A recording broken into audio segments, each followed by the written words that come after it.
Hi, Paul Jameson here from TwentyEA. Welcome. This is the latest in our next property webinar series, and I'm delighted to welcome Verona Frankish from Yopa. Thank you. Good to be here. And Ian Macbeth from Avocado. Looking forward to it. And today we're going to be looking at top 10 practical tips for estate agents to thrive in 2024. So we're going to be doing this in a quick fire way, I think. So Verona, I'm going to start with you. What's your first tip for agents that want to thrive this year? So social media has become an integral tool for any agent who wants to be successful. So in terms of tips for that, the first thing is don't try to do every single platform there is. So my view would be pick one or two, one if that works for you, but be consistent with it, be relentless. Don't just talk about the houses you've listed, the houses you've sold. Give more rather than ask more from your customers. So tell them more about the local area, tell them about you, give them an insight into who you are, what you're passionate about, and be authentic on social media, but do that consistently. And don't expect that after the first 3 videos that you do or the first 3 posts, you're going to have a stream of valuation inquiries. That's not going to happen. You have to keep at it and be consistent. It will come. Couldn't agree more. And obviously there's lots of companies out there with interesting data on the local property market Yes. that you can speak to. I know 1 or 2, yes. Ian, and for you, I think you've got similar kind of ideas around social media, haven't you? Yeah, social media is just a great tool for today's day and age in terms of marketing. So I think if you're a new start agent or you're kind of a young agent in your town, then I'd probably focus around the kind of more meta-based advertising, paid marketing. I always kind of explain it, if you're on one side of London and you want to get to the other side, you can walk and it will take you a long time and it's free, or you can pay for it and you get there a lot quicker. And that's social media really. If you want to build an audience, you either pay for it and go there fast, or you walk and go slow.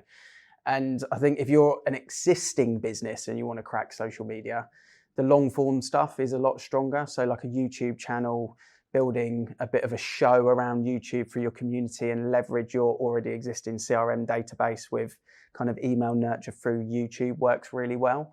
But if you're a new start one, stick to the meta stuff, Facebook, Instagram, you can't really go wrong. So that's probably what I would advise on the social media front at a nutshell. Great, fantastic. And Verona, I'm going to talk nurture next. Yeah, Ian mentioned the word nurture. That's a huge one. I use it practically every day in our business because we speak to a lot of customers at various stages in their journey. And when our agents have seen the customer, done the valuation, we've all invested in that, whether that's time, resources, financially. And it frustrates me when we let those go. And we know that a significant proportion of those customers list with other agents because they've been more tenacious, I guess. And therefore, we encourage and we report on the length of time that it takes for customers to actually make a decision and commit. And also those that we maybe don't attend and that they also list, either the customer cancelled it or we cancelled it. Nurturing customers who you've made initial contact with, that's the most tricky bit, that's the hardest bit. But once you've made contact with them, once you've spent time with them, nurturing those through to the conclusion, whether they list with you or with someone else, that's massively important. So there's a whole range of tactics that you can do, whether that's email nurturing, whether that's phone call nurturing. But again, don't just phone up and say, oh, just check in and see how you're doing. You need to give back. You need to give them information. You need to share with them what's happening in the local area. You need to keep in touch with them, invest in them over a period of time. And that will build your longevity as a business. I'm a huge fan of nurture. Yeah, giver's game. Exactly. A good example of this, I recently looked at and analysed instant valuation leads. Yeah. So most agents have that tool on their website. And whatever you think about them, they are good at capturing leads. Yeah. But the vast majority of those vendor inquiries aren't looking to put their house on the market in month 1. Yeah. And I speak to so many agents and go, right, how many of your leads have you had? Some of them are into the thousands over the last year or two. And go, what have you done with them? And unfortunately, a lot of them say nothing. And they just sit there, and there's so much gold in there which they haven't done any nurturing with, and it frustrates me. It is a frustration of agency. The new fresh leads that come in today get the greatest attention, and the better businesses will score those leads based on a number of different factors, and then they will approach them based on the higher score. And that's absolutely the right thing to do, because the other thing about, if a customer says, I'm not interested in doing anything for 3 months or 6 months or even in the next 12 months, anything could change tomorrow. Anything. They could see the house of their dreams. They could get a new job. There could be an interest rate decrease. A number of factors will change and influence their decision. So therefore, if you're not in communication with them, you don't know what changes are happening. So put yourself in the best position to be there when they're ready. Right. I think people underestimate the power of familiarity. Mm-hmm. And that's what nurture does, is it builds trust. Absolutely. If you become familiar with something, you're more likely to purchase, buy or use. And in agency, if you just focus on the new leads and then forget them when they're old leads, they lose familiarity in your brand, and then you're kind of back in the competition pot. So that's where nurture is massive. And if you link that to what we just talked about in social media, so they're familiar with you because you're contacting them on a regular basis. They're seeing you on the social media feed. You're giving a bit away about yourself. You're building up a picture of yourself to the potential customer. They're much more likely to buy from you. Yeah, I think agents have to see 3 different sections to it. You've got your social media, your new leads. Yeah. You've got your nurture, which is your CRM and how you work your existing leads into clients. And then after you've transacted with a client, your anniversary-led stuff, how you bring them back in or use them again in a different service. If you can do those 3 processes really well, you win. Great. Ian, to you next. So I know you're not a massive fan of print, which I don't totally agree with you on, but you are very kind of experienced on digital, and I know you spend a lot of your marketing budget on digital channels. So I hear you've got a paid ad style that works better than Rightmove. Can you share it with us? Yeah, I can. And I haven't shared this on camera before. So the Avocado agents might shoot me for it. Get your pens ready. Yeah. But Rightmove, I'm actually a fan of Rightmove. The way they've set it up, the UX for the consumer is really, really good. And especially now it's mobile friendly and it's kind of easy to scroll. So if you've ever been on a website and then you go onto Facebook or Instagram and it's shopping, for me it's running trainers, and I'll scan past and I'll see, New Balance, and I'll go through the little carousel of kind of trainers, and I normally click one to see what it is. The same may apply for any other industry that you're interested in buying on. It's irresistible not to scan through and then see more information. That's called an advert carousel on Meta. And that will get you a better click-through rate and engagement for your properties than Rightmove will, and Zoopla, and on the market combined. It just will. I've run the data, I've run the numbers on it. I've tried it in different methods, different ways, with short form videos, with graphics, with advertising graphics versus properties. Whatever ad I run, it beats Rightmove. And for agents watching this going, oh, that sounds good, but I don't really know where to begin, where to start. It's not as hard as they might think it is it? No, it's like anything. Yeah. If you want to do it, learn it, perfect it, try it, test it on your own brand and your own style, and then you become better at it. But if you don't start, you won't ever, and you will get left behind. So, that is one thing that I think in this day and age works unbelievably well, and why all the big marketing budgets you see when you scroll down your feed is all shopping carousels. Yep. Do the same it's holidays properties. For me. Holidays, there you go. Yeah. Right, next, something I believe in, referrals. Verona? Yeah, I mean, we talked earlier about the self-employed model, and the self-employed model is building a local referral network is hugely important. And a lot of those models started on using your phone, using your own network, whether that's schools, businesses, etc. We encourage all of our franchise owners. Clearly, we generate a huge volume of valuation opportunities for them, but we also encourage them both financially and from a good business sense to generate their own local referrals. And that could be a number of different ways. So make relationships with local businesses, because being part of the community is incredibly important. Create referral agreements between both parties, that they could be financially motivated, could be reciprocal referral relationships, but build those businesses, because they're more likely, get to know them, they're more likely to talk about you, building that familiarity, building that trust, and they will help you to grow your business. Massively important. And we all know in places that where we've lived, who, when you talk about property or estate agency, oh, who's the property girl or who's the property guy? Who would you recommend? Same with financial services. Who would you recommend? Who's a great mortgage broker? Who's a brilliant hairdresser around here? That network of referrals is hugely important to growing your business and estate agency. Yeah. And I will give a shout out to friends of the show, Location. So I live in Stoke Newington in North London. Location, Vicky, Bibris. They are excellent at this. I live locally and I've never seen an estate agent get so involved in the local community. They do Incredible. food banks, toy appeals, Halloween walks. They've got websites for all local businesses, depending on what they are. They are amazing at this. So again, if you're stuck, speak to Vicky. And Paloma Faith was recommending them at Christmas as well. Yeah, fantastic. I think that's the other thing, linking the social media thing again. Get involved in the local Facebook groups, be a member of them, and then become the person that's going to be recommended in those Facebook groups as the local expert for property. Yep, great. Ian, if you are talking to everyone, you're talking to nobody. What do you mean by that? Just a kind of classic phrase for marketing, for community, for anything that we've covered so far. If you're standing in a room, a networking room or a business room with 20 people, if you are just talking about the property market in England, you're probably not talking to any of them. If you're talking to families in Crowthorne that are looking to upsize inside the next 9 months, and these are the best 3 tips for someone in that spectrum, you're talking directly to 5 or 6 people that are now listening.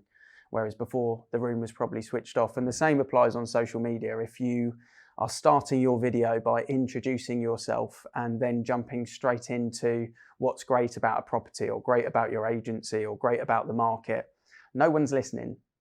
3 seconds you've got, 3 seconds to grab the engagement. However, if you are talking directly to someone, you've actually in your mind, you've got on this camera a particular person that you're having a conversation with, then people will listen. Their ears will pluck up and they will listen. And that's a big part of marketing. I'm into my running. If I decided to say, these are my best 3 tips to get fit in 2024, no one's probably really listening. Whereas if I said, if you're a middle-aged dad and you want to take on an amazing challenge this year and you want to know how to run your first ever marathon from starting from scratch and how you can make your kids proud, there's a certain demographic of people that will pluck up and listen to it. So who are you talking to? Who's your ideal client? And have a conversation with them on social media, in the community, in your nurture letters, in your emails, rather than trying to be vanilla and grab everything. Yeah, completely agree. And we do a lot of this at 20A. We profile and segment different agencies, areas, and look at the type of people that instruct with them. And interestingly, quite often the type of people that instruct with them aren't the type of people that an agency wants or thinks they're instructing to. So if you don't understand that, your marketing message is going out to completely the wrong people. And there's loads of data out there. You can get free resources online looking at mosaic profiles, type customer segmentation in your local town. There's free tools out there for you to do this and understand your local town and marketplace. But again, it's just putting the effort in to do that and implement it. Because most agents will say, we need more 4-bed houses, or we need more properties on that estate, or we need more in, and they talk about the property, but the property's not instructing you, the client is. So who's the client? Who's your ideal client? At Avocado, I always talk about, I help families move. That's my thing. I help families move. It's what I do. I'm a family guy and I will help a family upsize or sideways move, whatever they do. So that's who I talk to. I'm not talking to everyone. And it's really important that we have that message and analyze who our marketing avatar is, like you said, and then talk to those people, not trying to attract certain properties. The properties come if you've got the right person. Yep. We've probably already touched on this slightly, but engage with the community. Is there anything else we want to add to that from either of you? I think we covered it quite a bit. To be fair, I think everything that we've just talked about, none of them really stand alone. They're all layering on top of each other. They are all intermingled, and having a strategy around doing all of those things is where success comes from. The key word is community. Yeah, for sure. Are you talking to your community? Are you supporting your community? You talk about, Halloween walks or whatever it may be. What are you doing for your community? And you've got to give. It's absolutely not show properties, don't talk Yeah. about you. You've got to give something and add value and be interesting. Yeah, absolutely. Right, here's a buzzword at the minute, AI. So I know you've looked into this quite a lot, Ian. what mistakes are we already seeing estate agents make in AI? Yeah, I think it's such like a hot fuzz topic at the Images. moment. And I think what people have to be aware with AI, for me, it's not going to give you something new. It's going to help you perfect something you already do and make it better.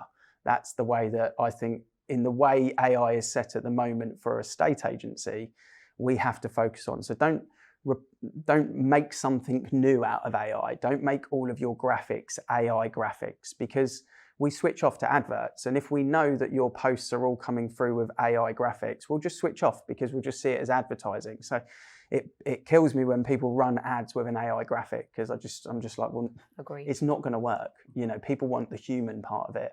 So I was at an event last year and there was an AI panel that was meant to be giving us expertise advice on AI. And one of the people on it said they've got an integrated thing that then writes the description for the property. And I just put my head in my hands, because that's not what we're meant to do as agents. If we want to write an authentic, you use the word authentic quite a lot, description about a property, that's why the client's instructing our expertise. We write a really nice authentic description about the property. And then if we want that optimized for Rightmove or for a YouTube video, run it through chat and get it optimized with the right SEO and the right call to actions to optimize for those programs. But write it yourself first. Don't have a computer write it for you, because it won't work as well. I think that's the big mistake that we're using at the moment. Magpie effect, kind of, oh, I'll get it to do this, this, and this for me. Get it to optimize what you're already doing. So you improve 10% rather than trying to replace things that you weren't doing before, because you'll make a mistake, I think. And rather than focusing on the mistakes, is there anything either of you are doing in AI that is working well, or that you're happy to share? I mean, one little thing that we do, we have the Investors Corner podcast for landlords, basically. So we've been running it for 2 years. It works really well. We do it every Friday, and we just tested whether that works. So we took 5 old podcast episodes from over 6 months ago that were no longer getting downloads because they were old news. We ran all the show notes and the headlines through chat to ask it to optimize it for podcast show notes to attract more people that might be interested in investing in property. And we did it on the Friday and we checked it on the Monday, and all 5 of those episodes had like another 500 downloads over the weekend. So it's those little things that you can do that just improve the marginal gains. Absolutely. That will make you better. That's a great word. Marginal gains in AI is absolutely where we see it as well. I think there's a risk sometimes with new technology, whether that's AI or something else, for people to jump on the bandwagon and feel that they have to be the early adopters or they have to be the pioneers. I don't think we need to be there right now. I think we're all testing it and seeing what works for our individual businesses, optimizing certain scripts or content for social media. All of that's great, but let's not get too carried away with it right now. But I'm totally in agreement with the graphics. It drives me insane. And don't trust the first thing it gives you. Yeah. That's really important, because we asked for 10. And then we said, what do you think out of those 10 are the top 3? And then we took the top 3. And then we looked at the ones that we liked and we kind of replaced a few of the words and said, what about this one? And then it spat out the top 3 from our kind of merged one. So we were kind of 4 or 5 different instructions down, much like you would be if you went to your marketing department and said, I want X. And they come back with an idea, and then you go back and then you to and fro until you perfect what you wanted. Yeah. That's what you have to do with AI. You can't just go click, but it's lazy if you do it that way, and lazy doesn't work in this market. Yeah. Right, next. How do we thrive in the long term with transparency and education? Yeah, so I guess that the thing that's really important for customers right now is that we are the experts and understand our markets in detail, and we can evidence that with data and stories and examples of why we are the experts in our local areas. And that is going to help us win. But we can't do that by giving them misinformation, not understanding the data, and not being honest with them about the situation. And we had last year, we saw a lot through your data poll on price changes, and so much of agents, or so many agents were listing at a higher price, coming back 2 weeks later to have that difficult conversation 2 weeks later. I think that's really bad practice. My own view, and we focus on this a lot, is we give the most accurate valuation of a property in the lounge, and we're really honest with the customer. And with that, you will then build your reputation over the long term. Now, we see also through your data that as a consequence of that, we have a really good price achieved above what your AVM tells us, because we're listing at an honest price rather than one to get them on the market and then come back. I think longer term that will build trust and authenticity between customer and agent. So for me, that's a hugely important element of what we do as a business. And then you're educating customers also. So that means you have to be knowledgeable. You have to know what's going on in the world, and you have to know what's going on in your local area, in the postcodes within which you operate. So those are really important lessons and I guess ingredients that we focus on. Yeah, and I always sound like a broken record on this topic, but we obviously usually report on UK-wide data, which is useful to an extent, but the estate agent market works at a micro level. So it's good to understand, but as a local agent, it's not really that much use. Absolutely, yeah. And we and there's other providers out there have the solutions. I mean, you can find out exactly what's happening in your market now. Yeah. If you are the only one talking to your market about that on valuations, in your social media content, your newsletters, you create a difference, don't you? You'll quite quickly stand out and become market leader. And any agents that still aren't using data to educate their marketplace, because you can really move and shift your market at a local level by telling them, listen, what you read in the news isn't actually what's happening. And you can kind of, when people say, oh, it's a slow market, you can make the market move. And I truly believe that if you get that message out there and educate your town. Yeah, one of the phrases that I hate that's misused is people buy people. People don't buy people. People buy trust. And as a person, you can build trust through being an authority on the market, which comes from familiarity, work in the community, nurturing with education, and obviously, much like you said, focusing on the data so that you've got the factual evidence. And if you build trust with that individual, that's when you can get the uncompetitive or uncontested business, which makes a big difference. Great. Right, we've reached number 10 already.